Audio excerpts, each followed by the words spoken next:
Whoa, stuff just keep on coming up. My third video of today. I'm gonna ask you a question though. When was the last time you left your door unlocked? Went to sleep, with the bed, snored or whatever. You left your door unlocked. Period. Just left it unlocked. All day long for days upon days upon. Just went in the house, don't lock it, just leave it unlocked. Wake up, go to bed, take a shit, take a shower, whatever we want to do, cook food, whatever, whatever. Just left it unlocked. No, you don't do that, do you? So I'm gonna show you what they're doing to our borders down there. Um, so it's the same thing, cause you don't know who's gonna come through that door. In your house, you leave it unlocked. You don't know who's going to come through that door in the middle of the night while you sleep. You're not safe. So if you wouldn't leave your door unlocked like that, why would you want the border unlocked? Why would you want the border in similar conditions? This is what's going on down there. And this is why you should pay more attention to people's policies and not their red hair or something like that. Pay attention to people's policies and what they stand for and not listen to the media. Because this is what's going on, and we're being destroyed from the inside and the outside. They're bringing it in from the inside, and they're destroying from the outside. They're bringing it in from the, I'm sorry, from the inside with the BLM Black Lives destruction. Then for the outside, from opening it up, just like you don't know who gonna come in. You don't know who. But I'm gonna show you some videos. I'm gonna show you this man's speech. This representative of the United States. Hold up. Thank you, Mr. President. Mr. President, today I come to the floor to talk about the crisis that is occurring at our southern border. Joe Biden has been president now for about 4 months. In this time, illegal immigration at the southern border has more than doubled. We are now on a pace this year alone, for the most illegal immigration in 2 decades. The numbers that we see based on last month, we're talking about 2 million people coming to America this year illegally. It seems to me that on the first day in office, President Biden signed executive orders that flipped on the green light, said, "Come to America." He rolled out the welcome mat, and he sent a clear message that our borders are open. He shut down construction of the border wall, a wall that we've actually paid to have done, to be constructed. I've been there. The parts are laying on the ground, and the workers stopped on Inauguration Day from putting up portions of the wall to close down the gaps. He stopped all deportations for 100 days. He brought back the program known as Catch and Release. And since he took these actions, and I've talked to the Border Patrol on the ground, they say the border has been overwhelmed. Now, illegal immigrants are coming from all over the world. People say, well, it's an issue between Mexico and the United States. The people coming here are coming from all over the world. The time I was there, we heard that over 50 countries have been represented in the people that have been captured, including Romania, Armenia, Bangladesh. People are flying to Mexico who can't come to the United States because of paperwork, who they are, what their intentions may be. They aren't allowed to get tickets to come to the United States. They fly to Mexico to come into the United States illegally.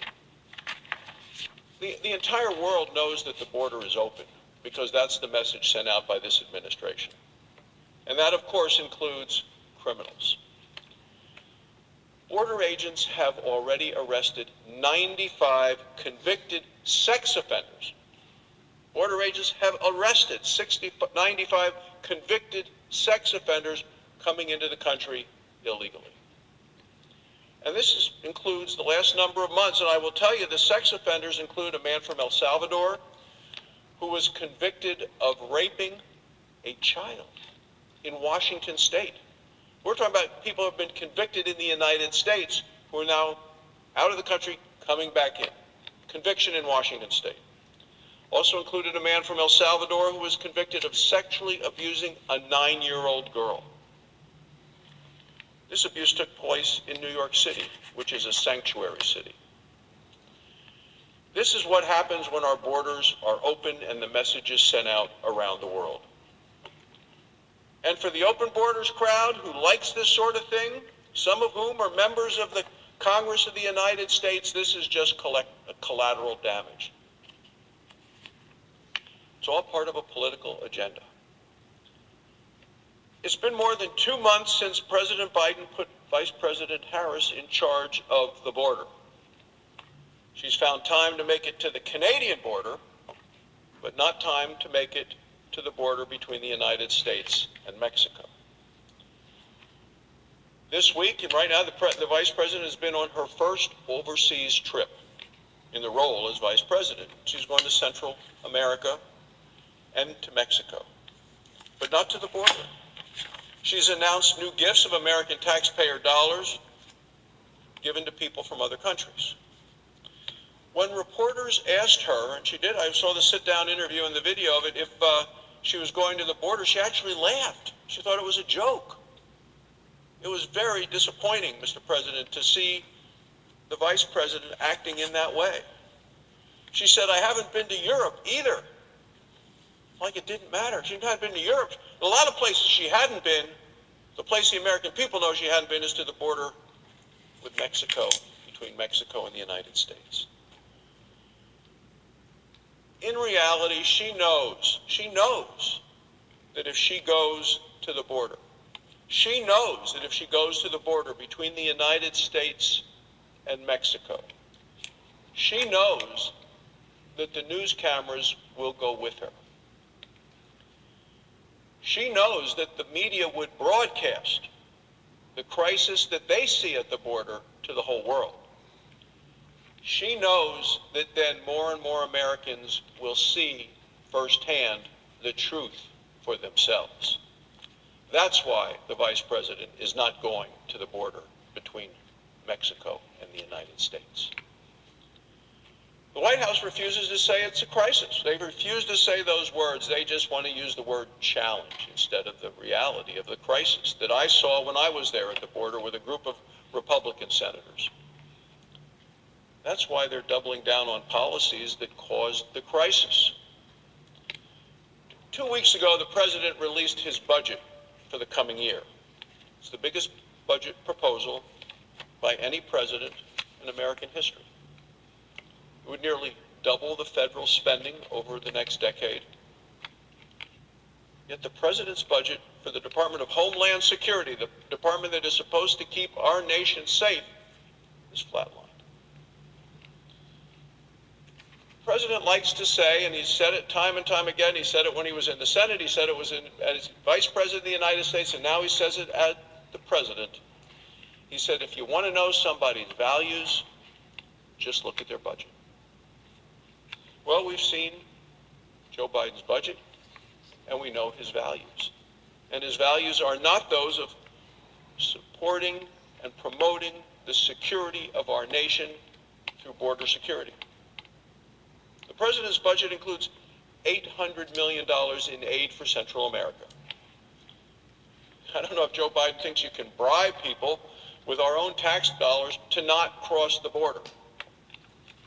It is an absolute surrender, and it leaves our borders wide open. Our southern border is in crisis. But the crisis isn't limited to the border itself. President Biden has also tied the hands of our immigration officials all across America.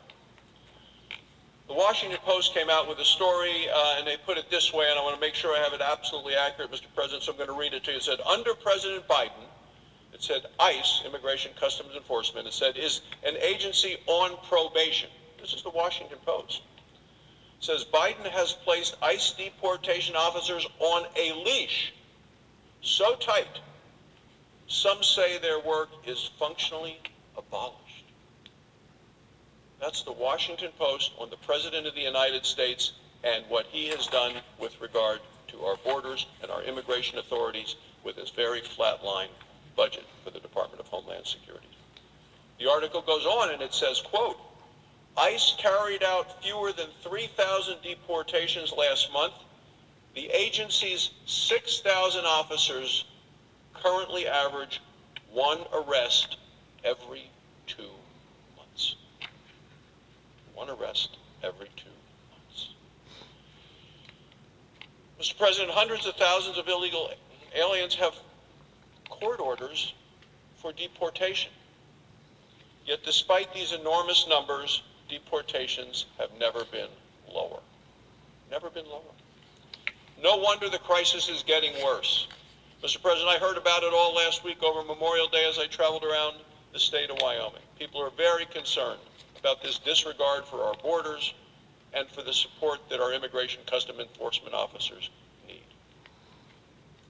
So it's no wonder to me that the people of Wyoming are concerned, and I imagine that people all around the country are concerned. My colleagues heard it as well as they traveled their home states just in the last week.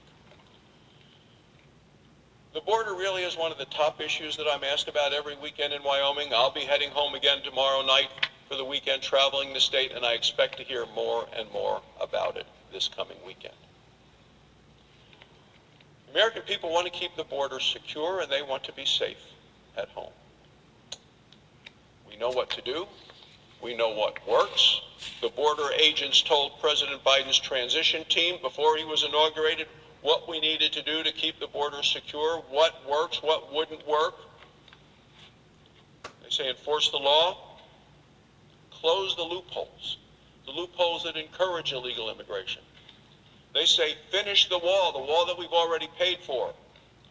They say bring back the policy known as Remain in Mexico.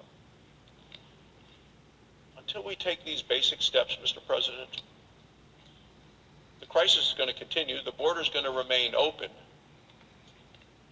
and the American people will continue to come to us to say there is more that can be done and should be done and must be done. Son,